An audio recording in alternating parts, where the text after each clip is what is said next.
now the Activision-Blizzard deal is officially blocked. It's done. Microsoft is not buying Call of Duty.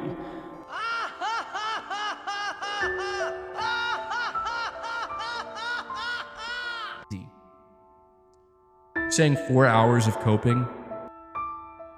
Man, if that's all this is to you, then you shouldn't be here.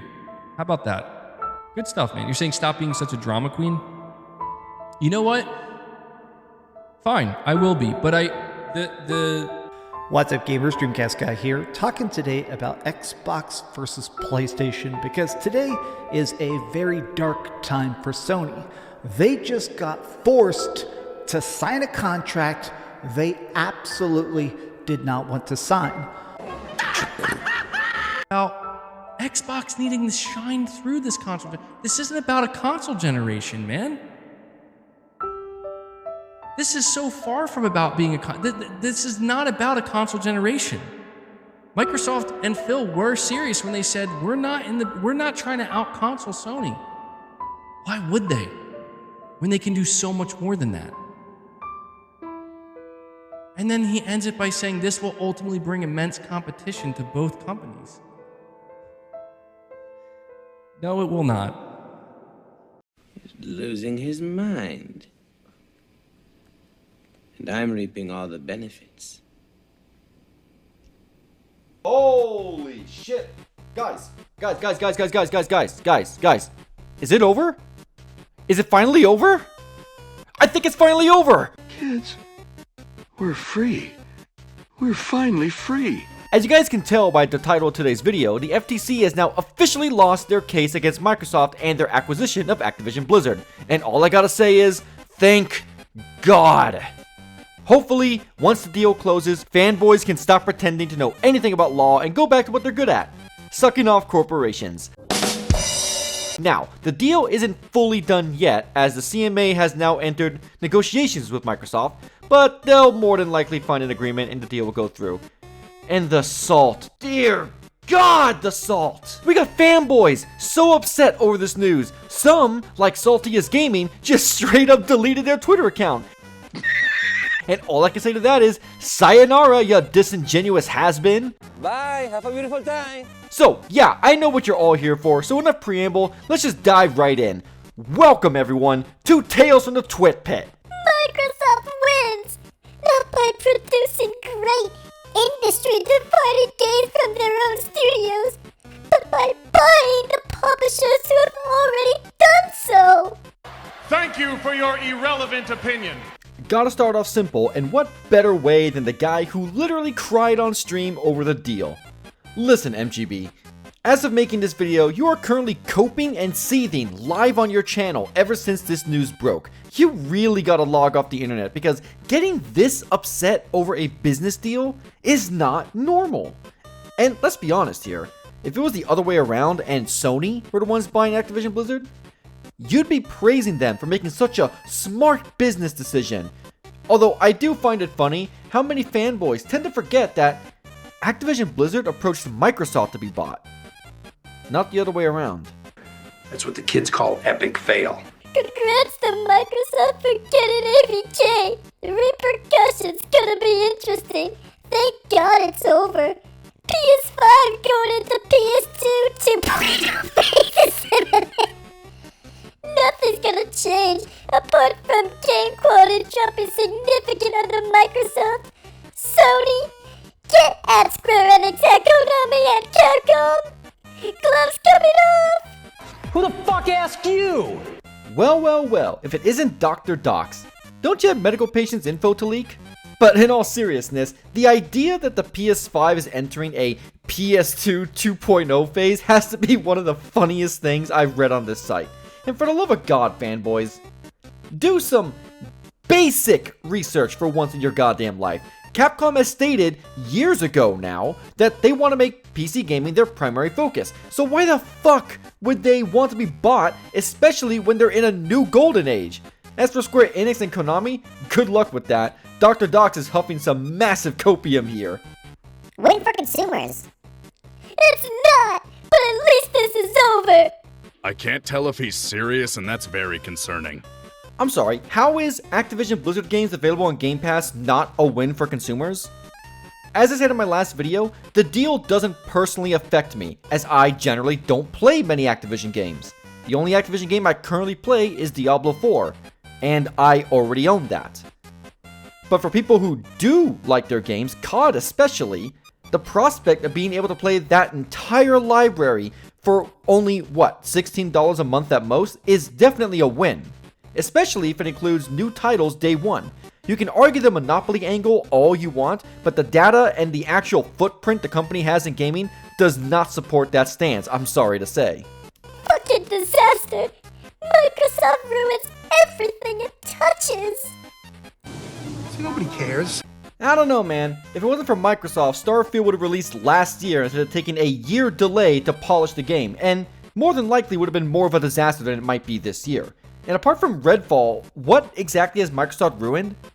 Minecraft is thriving, Forza Horizon 5 was well received, same with Gears 5 and Sea of Thieves. Even Halo Infinite is finally getting to where it should have been at launch. This would be like taking the launch of Days Gone and using that as ammo against Sony. The only real argument you guys have levied against them, that is completely correct and fair, is their hands-off approach to management has done more harm than good. Because on one hand, it's great to let these developers just take their time with their projects with no pressure, but at some point, you gotta crack the whip and start getting games out more consistently, or at the very least, info and gameplay. And before anyone loses their mind, I am not saying crunch the devs. Fuck that, and fuck publishers and studio heads who treat their workers more like workhorses than people. An L for consumers and the future of the industry! Big L for consumers in the industry! These big acquisitions and mergers pretty much always make things worse. But I guess the silver lining is that ActiBliz already sucked shit, so this can't make them much worse. Don't care, didn't ask, cry about it, stay mad, get real, L-mold, seed cope. So it's an L for consumers because they're able to potentially save money by playing these games on Game Pass. Okay. You know, I always find it odd how angry fanboys get at the prospect of someone else being smart with their money. To me, it just reeks of buyer's remorse, and they're projecting their insecurities onto other people. Sorry, but there's a reason Steam sales, for example, are so popular, because people can save money on games they want to play. So, of course, that same philosophy is going to apply to a service like Game Pass. And I gotta say, you gotta love the cope of the last line. That is just, primo grade salt right there. Nice. Not good for consumers. I can't think of a single time where a buyout made the market healthier and consumers/workers benefited. This basically means people with duplicate roles will be laid off, consumers will have less choice, and the quality will probably take a dip as well. Nice argument, Senator. Why don't you back it up with a source? My source is that I made it the fuck up. I mean, hey, I say Bobby Kotick leaving once the deal closes pretty much immediately benefits workers at Activision-Blizzard, considering all the heinous shit he's done during his time there, so there's that. As for a healthier market, it's pretty much going to be a wait and see, as this deal will definitely put more pressure on Sony. And when giant companies start competing aggressively, that's always good for the consumer, because it usually means better service and better products, and Sony needs the pressure right now. Especially when you factor in how many gas games they have in development and their god-awful PlayStation Stars program that's somehow worse than Nintendo's Gold system and Microsoft's Point system. I mean, hell, they started porting the PC because their own developers were basically screaming at them to let them start putting their games on PC. The chances of layoffs does indeed suck, but let's not pretend this is a unique situation in that regard. Pretty much every big company that either merges or buys out a rival company does this, and it sucks, but that's the reality of the world, because the bottom line for these companies is and always will be money. This is terrible news for the gaming industry. At Xbox and Microsoft, I will never support this. Who the fuck are you? Man, you gotta love the confidence of this man, adding both the Xbox and Microsoft accounts as if they give two shits what this random nobody thinks about their business deal. It'd be funny if it weren't so pathetic. No, what the heck, I'll laugh anyway. It is depressing how many people seem to think this is a good thing.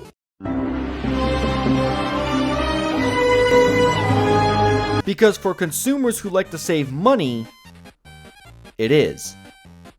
Maybe you should change your name to Alex Sure Is Clueless, because I really don't understand how none of you guys get why this deal benefits consumers. Games go on Game Pass, Xbox and PC gamers save money, pressure gets put on Sony, they put out better and stronger titles and services, then Microsoft does the same in response. We can't have two of the big three gaming companies getting lax, because the moment they do is when they start pulling all the fuck shit. Xbox 360 dominated their era, and what happened? We got the Xbox One. So, PS4 dominated. And because of that, Sony started getting lax with this gen and started engaging in scummy behavior, such as funding gas games that no one wants that we all know is going to likely suck ass, creating a half-ass rewards program because they can put in just the bare minimum effort and get praised for it, and let's not forget the litany of third-party games they literally pay not to release on Xbox. Not, oh, make it timed exclusive for a year. No, just don't release on Xbox. If you really don't get how damaging that is to your average consumer, then there's truly no hope for you. The only games that should be exclusive are games from first-party studios that the companies own, with rare exceptions like Bayonetta and Bloodborne, as those games were funded by the respective companies. What is so hard to understand about this? Remember when we used to break up Microsoft and other companies engaging in monopolistic and anti-consumer practices? Those were the days. What in God's holy name are you blathering about? No, what are you on about? If that were the case, Embracer Group, Tencent, Amazon, Google, Charter, Warner Bros., Disney, and Comcast wouldn't be as big as they are. And once again, here we go with the monopoly term being thrown around. Guys, you have to understand something about the games industry. It's an industry that literally cannot be monopolized, because literally anyone can make and release games. Even if everything becomes united under, let's say, Steam tomorrow, and Steam is the only digital game storefront, devs can literally make their own storefront or sell the game on their own site. Path of Titans, Escape from Tarkov, and many others do this. As long as there is someone with the creative will and drive to make games, they will be able to release their games on the platform they see fit. You don't have to know people in the industry. You don't need to be in a union or group. None of that shit. Not to mention, again, the actual size of the Xbox division post-acquisition is nothing compared to Embracer Group and Tencent. They are far closer to a monopoly than Xbox is. You gotta love the logic of Xbox is approaching a monopoly while simultaneously touting that Xbox is forever in last place and losing. Now, this isn't a point this particular person brought up, but it's a point I see constantly from PlayStation fanboys. Ladies and gentlemen, I present to you the duality of man. I don't know what I expected. Imagine sucking so hard, your only resort to having semi-decent games is to buy the industry. We'll still be in third, so... Nani the pizza? Are you fuck? Yeah, because Sony never bought their way into the industry during the Sega days, right? And they never purchased studios as opposed to fostering their own in-house devs, right? By your logic, the only company who isn't guilty of this is Nintendo. It was obvious. Since the judge's son works for Microsoft, I couldn't see the outcome any other way. It's a dark day for the industry. I won't be buying another Activision game ever again on PlayStation. Sony have to pull that trigger now and acquire Square Enix or Capcom. Irony! Well, would you look who it is? And by the way, the judge's son is not in any important position at Microsoft. Do you know how many people work at Microsoft, my boy? This would be like recusing yourself from a trial regarding Google because your child is a janitor at their offices. It's irrelevant, and the FTC themselves chose to enter her court knowing these details, so clearly they didn't view it as a conflict of interest. And besides, I remember you being one of the guys who were anti-consolidation, but now that it's obvious the deal is going through, you want Sony to engage in the same practice you were just condemning Microsoft for? The reason I'm telling you all this is because I'm playing both sides so that I always come out on top. Let this be proof, folks, that these fanboys, they don't give a shit about the consumer or consolidation. They only care if it's being done by the company they're against. I'll see you in 8 months when you're playing the latest Call of Duty, because your constitution is as weak as your hairline. Boom. Roasted. Microsoft will get the print money from COD and King, but I doubt this will really change all that much for actual gamers in any camp. Sorry, Paul. I like you, and you're definitely not a fanboy. Let's be clear about that. But I gotta call you out here. Microsoft has already expressed a desire to revive dead Activision IPs, which means we'll more than likely get games like Prototype, Pro Skater, Spyro, and who knows, maybe even Singularity to come back. So that is already good for gamers, especially if you're a fan of those titles. And once again, people who subscribe to Game Pass will be able to play all of these games for only $16 at most a month, as opposed to shelling out $60 to $70 per game. That's good. But the bigger point here in regards to change is my first point regarding IPs being revived. There's already rumors a StarCraft 3 might be in development, and we need devs like Vicarious Visions, Toys for Bob, and Raven Software to be able to make their own games again, instead of wasting their talents managing support for fucking Warzone. Of course, Microsoft wins. Those assholes under Bill surely suppressed them with the virus? Virus? What the fuck? Is he retarded? What the hell are you talking about, Schizo? Are you suggesting Microsoft infected people with a virus to get the deal to go through? I think you've been reading one too many comics, my guy. It's time to take your pills. Go for it, go for it, go. Go for it, go for it. What a terrible outcome for the general consumer, for real. This is a bad idea for everyone, regardless of what you play on. Monopolizing studios isn't the solution to making better games for all sides. Now comes the part where we throw our heads back and laugh. Ready? Ready! I already explained how this isn't a monopoly. Only people with no sense of how the industry actually functions regurgitates this talking point. So instead of repeating myself, I'll just remind you, once again, competition is good. It leads to better games and better services. When all companies are a potential threat to each other, the consumer wins, because they will start fighting tooth and nail to get our money. And right now, Microsoft needs to compete, and it's clear this deal is a threat to Sony, which is good, because it means Sony will start improving their services, create new IPs that aren't potentially over-the-shoulder third-person action-adventure games with stealth elements. Hell, the prospect of COD being exclusive past 2033 might finally force them to bring back Resistance or SOCOM. Fuck it, I'll even take MAG at this point. Just please, for the love of God, give us some variety in genre, Sony, Lord. What's wrong with you? And why don't we end today's video with some good old J-Dub, because of course, he just can't stop catching these L's. Me showing up to Gaz on Daily the Sauce live from London the moment the judge denies the ABK deal. Hashtag Xbox, hashtag stop the steal, hashtag kill the deal. Oh, wait, you serious? Let me laugh even harder. I always knew Microsoft would win the case, don't at me! Just a reminder, Xbox will still remain in last place. Hashtag Xbox, hashtag Phil said it. Oh no. Oh no. No, no, no. No, no, no. No, no, no, no, no, no. Oh man, the flip-flopping being done here is enough to make Mitt Romney weep with jealousy. No, J-Dub, with how you were constantly just straight up pretending the FTC weren't getting cooked the entire court case, consistently tweeting about Xbox instead of, playing your damn games, and just your overall attitude on Twitter, you did not think Microsoft was going to win. And if you did, then congrats, I guess, for telling your audience that you only tell them what they want to hear and not the truth like you so claim. And if Xbox will still remain in last place like you say, then why do you care about the deal? Why were you incessantly tweeting about it for months on end? I'll tell you exactly why. Because you are a prime A example of a Sony dick writer, and you knew this deal makes Microsoft genuine competition to Sony. And you don't want competition.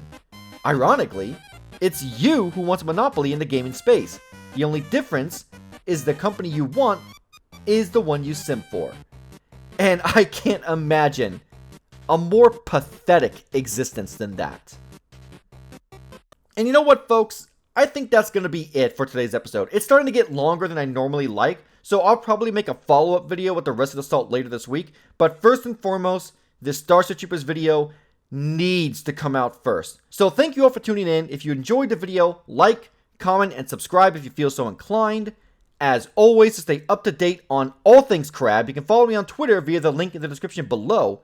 And I have recently opened up memberships for the channel. For only 99 cents, you get access to the community Discord, the Crab Shack. Once you are in, you're in for good, as well as emails to harass me with during my live streams. So, with that out of the way, I will see you guys in the next video.